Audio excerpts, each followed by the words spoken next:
Morning बच्चों, 7वां lesson चल रहा था। 10 टॉपिक हम पीछे पढ़ चुके हैं। अगला टॉपिक क्या हमारा कोपरनिकसीय क्रांति और ब्रह्मांड का अध्ययन। पहला है हमारा कोपरनिकसीय क्रांति। ईसाइयों की धारणा थी कि मनुष्य पापी और इस पर वैज्ञानिकों ने पूर्णतः अलग दृष्टिकोण से आपत्ति की। यूरोपीय विज्ञान के क्षेत्र में एक युगांतकारी परिवर्तन मार्टिन लूथर के समकालीन कोपरनिकस, जिनका समय 1473 से 1543 के काम से आया। ईसाइयों को विश्वास था कि पृथ्वी पापों से भरी हुई है और पापों के अधिकता के कारण वह स्थिर है। पृथ्वी ब्रह्मांड के बीच में स्थिर है, जिसके चारों खगोलीय ग्रह घूम रहे हैं। कोपरनिकसीय क्रांति में कोपरनिकस एक प्रमुख विद्वान हुए जिन्होंने मार्टिन लूथर के समकालीन काम किया है, जिनका समय 1473 से 1543 है। कोपरनिकस से पहले जो विश्वास और जो धर्म की जो चर्चा की थी ईसाइयों ने, उनके जरिए बताया गया था आम जनता को कि पृथ्वी ब्रह्मांड के बीच में स्थिर है और उसके चारों ओर खगोलीय ग्रह घूम रहे हैं। ये सारी गलत जानकारी लोगों तक दी जा रही थी ईसाइयों के जरिए, चर्च के जरिए। कोपरनिकस जब आए उन्होंने अपने अध्ययन के माध्यम से बताया कि सारे ग्रह सूर्य के चारों ओर परिक्रमा करते हैं। कोपरनिकस एक निष्ठावान ईसाई थे। वह इस बात से भयभीत है कि उनकी इस नई खोज से परंपरावादी ईसाई धर्माधिकारियों में बहुत प्रतिक्रिया उत्पन्न हो सकती है। कोपरनिकस ने अपने ज्ञान के माध्यम से, अपने अध्ययन के माध्यम से लोगों को बताया कि सारे के सारे ग्रह जो सूर्य को केंद्र बिंदु मानते हैं और उसी के चारों चक्कर लगाते हैं। ये सारी जानकारी कोपरनिकस ने अपने एक ग्रंथ के माध्यम से इकट्ठी की थी और वो लोगों तक पहुंचाने से पहले भयभीत हो गए थे कि अगर ये सारी जानकारी मैंने लोगों तक पहुंचाई तो सारे धर्माधिकारी 405 लोगों में क्या हो, घोर प्रतिक्रिया हो सकती है और मेरी वो आलोचनाएं भी कर सकते हैं। इन सारी चीजों को ध्यान रखते हुए उन्होंने अपनी एक पुस्तक लिखी थी, दी रिवोल्यूशनिबस। इस पुस्तक को उन्होंने प्रकाशित नहीं करवाया। जब कोपरनिकस का अंतिम समय आया तो उन्होंने अपनी पुस्तक अपने जो शिष्य थे जोसेफ विक्टोरियस उसको प्रस्तुत करके उसको सौंप दी। जब वो दुनिया से चले गए कोपरनिकस, तब उनके शिष्य ने सारी जो जानकारी थी पुस्तक के माध्यम से इकट्ठी की थी उसको प्रकाशित करवा दिया।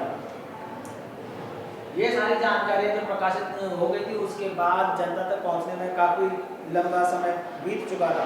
आगे चल करके खगोल शास्त्री जोहानेस केपलर और जिनका समय है 1571 से 1630 ईस्वी और गैलीलियो जिनका समय है 1564 से 1642 ने अपने लेखों के माध्यम से स्वर्ग और पृथ्वी के बीच की जो दूरी जो थी, जो अंतर बताया था, उसको भी समाप्त कर दिया। अब ये पृथ्वी और स्वर्ग के बीच का जो अंतर था वो किसने समाप्त कर दिया? केपलर और गैलीलियो ने। केपलर ने अपने ग्रंथ कॉस्मोग्राफिकल हिस्ट्री, खगोलीय रहस्य, जो केपलर ने पुस्तक लिखी थी, इसके जरिए बताया कि कोपरनिकस ने जो जानकारी दी थी कि सूर्य के चारों ओर घूमते हैं कौन ग्रह, इसी सिद्धांत को आगे विस्तार रूप से नए तरीके से बताया कि सारे के सारे ग्रह सूर्य के चारों ओर दीर्घ वृत्ताकार रूप में परिक्रमा करते हैं। गैलीलियो ने भी अपने ग्रंथ के माध्यम गैलीलियो ने भी एक ग्रंथ लिखा दी मोशन नाम से, जिसके बारे में गति की चर्चा की थी न्यूटन ने। उसमें भी बताया कि जितने भी हमारे विश्व के सिद्धांत है वो सारे के सारे गति के माध्यम से ही चलायमान हो रहे हैं। इसी जानकारी को आगे विकसित किया न्यूटन ने। विज्ञान के जगत में इस क्रांति ने न्यूटन के सिद्धांत, गुरुत्वाकर्षण के सिद्धांत के साथ अपनी पराकाष्ठा की ऊंचाई को छू लिया। जो गति के माध्यम से गैलीलियो ने जो जानकारी दी थी वो सारी की सारी जानकारी गति के माध्यम से न्यूटन ने एक सिद्धांत प्रस्तुत किया, गुरुत्वाकर्षण का सिद्धांत, जो विज्ञान में काफी प्रमुख रूप से माना जाता है। इसी के माध्यम से सारे नई प्रकार की जानकारियां गति के संबंध में प्रस्तुत की जाने लगी। अगला है ब्रह्मांड का अध्ययन। गैलीलियो ने एक बार टिप्पणी की कि बाइबल जिस स्वर्ग का मार्ग आलोकित करता है वह स्वर्ग किस प्रकार चलता है उसके बारे में कुछ नहीं बताता है। गैलीलियो कहते हैं कि बाइबल और ईसाई धर्म ने जो स्वर्ग के बारे में जो जानकारी दी है उसके बारे में चर्च और ईसाई पादरी लोग कुछ भी नहीं बताते हैं। इन विचारकों ने हमें बताया कि ज्ञान विश्वास से हटकर अवलोकन और प्रयोग पर आधारित है। गैलीलियो जैसे अन्य विद्वान आए, जैसे कोपरनिकस आए, केपलर आए, इन्होंने जो जानकारी दी थी वो अवलोकन और प्रयोगों पर आधारित थी और वो यही कहते थे कि जिस प्रकार के धर्म के माध्यम से जानकारी दी जाती है उस पर अवलोकन और प्रयोग के माध्यम से उसको स्वीकार करना चाहिए। जैसे जैसे इन वैज्ञानिकों ने ज्ञान की खोज का रास्ता दिखाया वैसे वैसे भौतिकी, रसायन शास्त्र, जीव विज्ञान के क्षेत्र में भी अनेक प्रयोग और अन्वेषण कार्य बहुत तेजी से पनपने लगे। अब जो विश्वास के बजाय अवलोकन, प्रयोग और अनुसंधान के जो चर्चा की गई थी वो सारी चर्चा अन्य विषयों पर भी आधारित की जाने लगी। अन्य विषयों पर में भी उनको काम में लिया जाने लगा, जैसे भौतिकी में भी प्रयोग किए जाने लगे, अनुसंधान किए जाने लगे, रसायन शास्त्र में भी प्रयोग और अनुसंधान होने लगे, और जीव विज्ञान पर भी अवलोकन किया जाने लगा, अनुसंधान किया जाने लगा, और यह बहुत तेज गति से अन्वेषण का कार्य होने लगा। इतिहासकारों ने मनुष्य और प्रकृति के ज्ञान के इस नए दृष्टिकोण को वैज्ञानिक क्रांति का नाम दिया। परिणामस्वरूप संदेहवादियों और नास्तिकों के मन में सारी सृष्टि की रचना के स्रोत के रूप में ईश्वर प्रकृति का स्थान लेने लगे।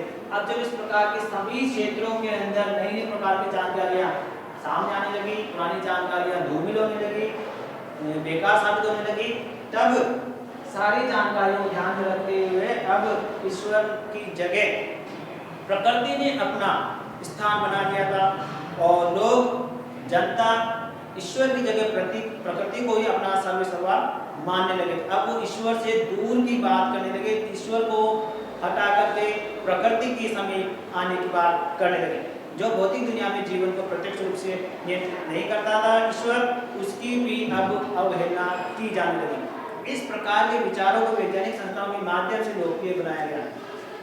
अब इस प्रकार की जो नए नए जानकारी सामने आ रही थी, चाहे वो रसायन विज्ञान की हो, भौतिक विज्ञान की हो, जीव विज्ञान की हो, चाहे वो ग्रह विज्ञान की हो, चाहे वो खगोल की हो, ऐसी तमाम सारी जानकारियों को अब वैज्ञानिक संस्थाओं के माध्यम से लोकप्रिय बनाया जा रहा था नए नए अनुसंधान और प्रयोग के जरिए, जिससे सार्वजनिक क्षेत्र में एक नई वैज्ञानिक संस्कृति की स्थापना हुई। 1670 में बनी पहली अकादमी 1665 में वास्तविक ज्ञान के प्रसार के लिए लंदन में गठित रॉयल सोसाइटी ने लोगों की जानकारी के लिए व्याख्यानों का आयोजन किया और सार्वजनिक प्रदर्शन के लिए उपयोग भी करवाया। अब 1670 में जो पहली अकादमी बनी वो, और 1662 में वास्तविक ज्ञान के लिए जो रॉयल सोसाइटी के जानकारी के लिए व्याख्यानों का इस प्रकार के आयोजन किए जाने लगे, जिससे आम जनता तक ये सारी नई प्रकार की जानकारियां पहुंचे, लोगों के अंदर उस पर विश्वास करने की धारणाएं बने, लोग उसको अपने जीवन में उतारे, अपने ज्ञान के क्षेत्र में उस पर विकसित करें। ऐसी तमाम सारी जानकारियां लोगों तक पहुंचने लगी। ये सारी जानकारी आज हमें दो टॉपिक के माध्यम से कोpernicus की क्रांति और ब्रह्मांड के सिद्धांत की प्राप्ति। किसी प्रकार की कोई समस्या हो तो आप कल पूछ सकते हैं। अगला हमारा टॉपिक और कल। Thank you.